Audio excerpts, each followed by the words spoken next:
Olá pessoal, aqui quem está falando é Pablo Abrão e eu estou aqui com meu amigo Poeta Ali Sampaio em mais um Conversando com os Leitores. Bom dia, minha gente querida. Estamos aqui tentando levar nossa mensagem de otimismo e hoje sobre encontros para vocês. É verdade.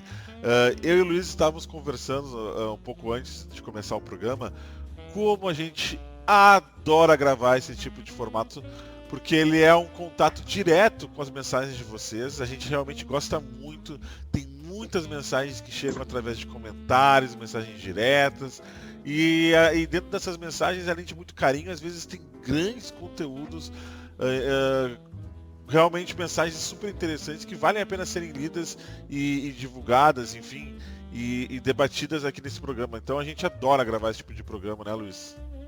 Hoje, normalmente a gente seleciona algumas mensagens, mas eu recebi uma mensagem que fez eu viajar no sentimento e no pensamento, e eu quero compartilhar isso com vocês. Foi uma mensagem da Silvânia Guedes Alves. Antes de ler a mensagem dela, eu vou ler o poema que originou os comentários que ela fez. Foi aquele poema que a introdução falava, um poema sobre a fé no amanhã. É um poema que eu penso que é otimista, mas que fala em cansaço da vida, cansaço de alma. Diz assim: não vejo a noite como a morte do dia. Seu escuro faz medo, mas guarda o clarão que irradia. Hoje estou tão cansado. Quem sabe amanhã irei aonde agora eu jamais iria. A Silvânia dedicou muita sensibilidade a essa mensagem e me escreveu uma mensagem dela de muito carinho que eu vou ler para vocês depois comentar. Descanse, poeta. Cada vez que um de nós terminar de ler estas linhas tão bonitas, você estará mais forte. Porque o leitor, sem o saber, tem esse poder quase sobrenatural de resgatar os poetas. Do cansaço, da solidão, do esquecimento, da loucura, do cárcere, da miséria, da morte. Nós estaremos sempre aqui. Que palavras para agradecer a Silvânia? Não existem palavras. Existem. Eu vou tentar comentar o que ela escreveu de tão bonito. É incrível a mensagem da Silvânia, não é? É uma mensagem, ela fixou a atenção dela no cansaço e no resgate humano, e é uma mensagem sobre o encontro. O resgate humano que significa o encontro. Ela fala no poder quase sobrenatural de resgatar os poetas. Eu digo que nós temos o poder natural, quase sobrenatural, de resgatar as pessoas. Em poucas palavras, a Silvânia resumiu não apenas o milagre da poesia, mas de toda a comunicação humana. Na poesia acontece assim. Um poema se realiza somente quando encontra um leitor. Sem a atenção, a sensibilidade, a dedicação, o hálito vital do leitor, o poema jaz inerte, não passa de palavras numa folha de papel ou hoje em dia num arquivo de computador. Eu já tive a vida inteira poemas em folhas de papel e há muitos anos eu tenho tido em arquivos de computador. Graças a Deus e à tecnologia do século XXI, hoje eu estou compartilhando e meus poemas estão ganhando vida. Graças a vocês, ao hálito de vocês. Inerte, eu diria que um poema é aflito. Por isso o sofrimento do poeta. Um poema quer se comunicar, ele grita em silêncio. Um poema dói no coração do poeta até que encontra o coração de alguém. E aí ele se realiza. né? Eu dei ao meu blog, os que conhecem entraram no meu blog em poetaluisampaio.com, e também eu dei a toda a minha obra, os livros que eu vou publicar vão ter esse nome, Arca de Palavras. Arca de Palavras, em referência e homenagem ao grande poeta português Fernando Pessoa e a arca de madeira que ele tinha no quarto escritório dele, aonde ele foi guardando toda a sua obra. Fernando Pessoa foi escrevendo durante toda a vida compulsivamente e jogando, depositando tudo que ele escrevia, pedaços de papel, nesta arca de madeira, aonde ele morreu e deixou os seus escritos. Ele viveu apenas 47 anos, de 1888 a 1935, e publicou em vida apenas um pequeno livro chamado Mensagem e um pequeno livro com poemas em inglês. Toda a obra dele ficou gritando em silêncio. Seguramente doía no coração do Fernando Pessoa e sobreviveu, graças a Deus, guardada nesta arca de madeira, né? Depois de sua morte, os pesquisadores encontraram ali mais de 23 mil documentos escritos em todo tipo de papel, rabiscados mais do que escritos, aonde tinha um pedacinho de papel que fosse, folha, envelope de carta, pedaço de papel de pão, guardanapo de bar, ele escrevia e ia jogando na arca, né? E essa foi o tesouro que o Fernando Pessoa deixou para nós. Eu me pergunto, se esses pedaços de papel não houvessem sido valorizados pelas pessoas que se dedicaram a estudá-los e divulgá-los, o que aconteceria? Eles restariam como simples pedaços de papel com anotações silenciosas, gritantes, querendo se comunicar, mas silenciosas, por falta do encontro. Os poemas de Fernando Pessoa se realizaram. Ele existiu plenamente depois da morte, graças ao hálito vital de, talvez, acredito, centenas de milhares de leitores. Certamente. O milagre da poesia, o milagre da comunicação, então se realizou. Então esse amontoado de palavras silenciosas ganhou vida e se transformou numa obra poética. Essa é a importância criadora dos leitores. Eu penso no Gênesis, exatamente como no Gênesis.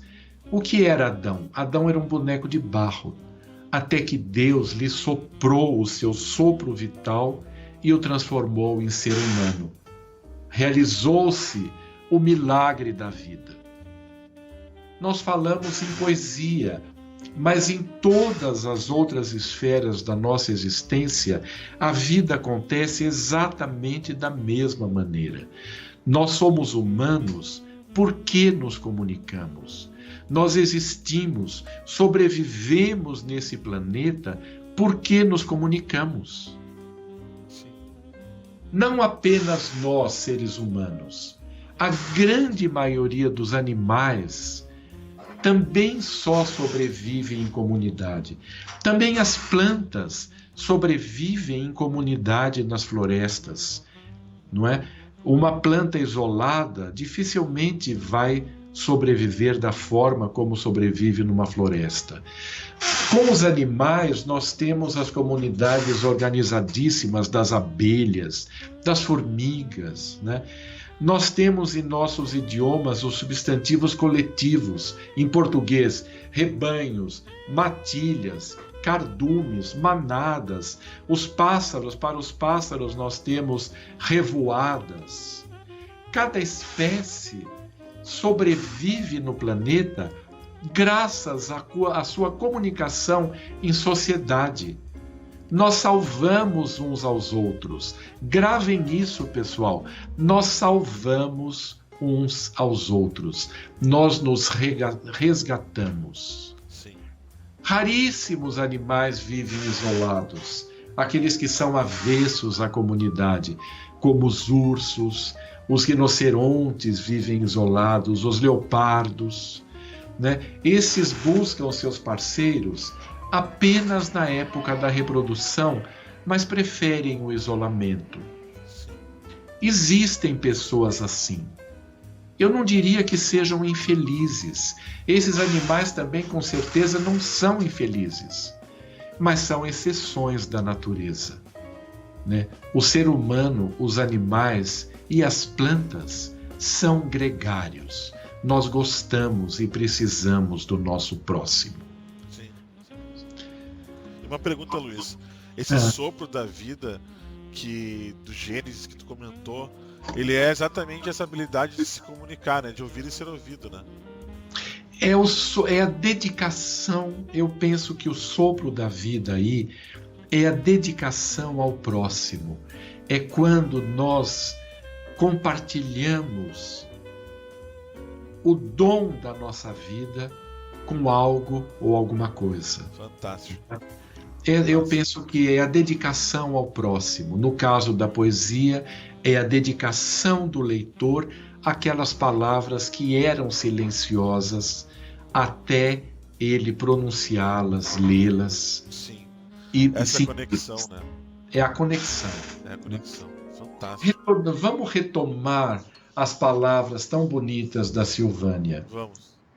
A Silvânia, ela, querendo me confortar do meu cansaço, escreveu: descanse, poeta. Cada vez que um de nós terminar de ler estas linhas tão bonitas, você estará mais forte. Porque o leitor, sem o saber, tem esse poder quase sobrenatural de resgatar os poetas do cansaço, da solidão, do esquecimento, da loucura, do cárcere, da miséria, da morte. Nós estaremos sempre aqui. É isso, Silvânia. Cada vez que nós nos comunicamos, nós ficamos mais fortes. Nós fortalecemos o outro e nos fortalecemos também nesse processo de compartilhar. O leitor tem sim o poder quase sobrenatural de resgatar os poetas. E eu digo que todo ser humano tem esse mesmo poder, que eu acho até que é natural, faz parte da nossa natureza, de resgatar os outros seres humanos do silêncio, da solidão, da insegurança de se sentir sós em nosso planeta. Certamente. Eu diria que é um poder natural, porque eu acredito que esse dom que nós temos faz parte da nossa natureza. Nós temos o dom de resgatar o nosso próximo. Nós somos humanos na medida em que nos comunicamos e nos dedicamos ao nosso próximo. Não propriamente como poetas, como seres humanos em sociedade, né? Então, minha gente querida, seja através da poesia, seja através de uma simples palavra, de um gesto, de um olhar, comuniquem-se, compartilhem o melhor de vocês. Vocês estarão resgatando e fortalecendo os seus próximos e também a vocês mesmos diante de todos os males que nos causam tanta dor, que são frutos do individualismo, da indiferença, do silêncio e da terrível solidão que infelizmente assola as nossas vidas aqui no planeta. Muita poesia, muito carinho e uma infinidade de beijos e abraços bem apertados, mesmo que virtuais neste momento. Né? Virtuais, mas abraços e beijos verdadeiros e sentidos. Carinhosos. Né? A gente não podemos nos encontrar fisicamente, mas telefonem, mandem mensagens, compartilhem poemas, comuniquem-se. A tecnologia está aí para isso, para encurtar nossos caminhos. É verdade. Busquem nesses momentos de agora as pessoas que vocês amam e que no cotidiano normal vocês não têm tempo nem cabeça para se dedicar. Aproveitem esse paradeiro forçado em que nós vivemos agora para dedicar seu tempo para se comunicar com os outros e com vocês mesmos, com seu ser interior que tantas vezes é tão esquecido. Sejam felizes, minha gente, e até sexta-feira que vem, porque sexta-feira teremos o Conversando com o Poeta e eu acho que vai ter uma mensagem bem bacana. Que bom que vocês estarão aqui, que bom que eu estarei aqui para mais uma conversa lado a lado, bem pertinho de vocês. Lá vai meu beijo e meu abraço bem apertado. Comuniquem-se. Até lá, minha gente querida. Até lá, pessoal. Um abração. Tchau, tchau.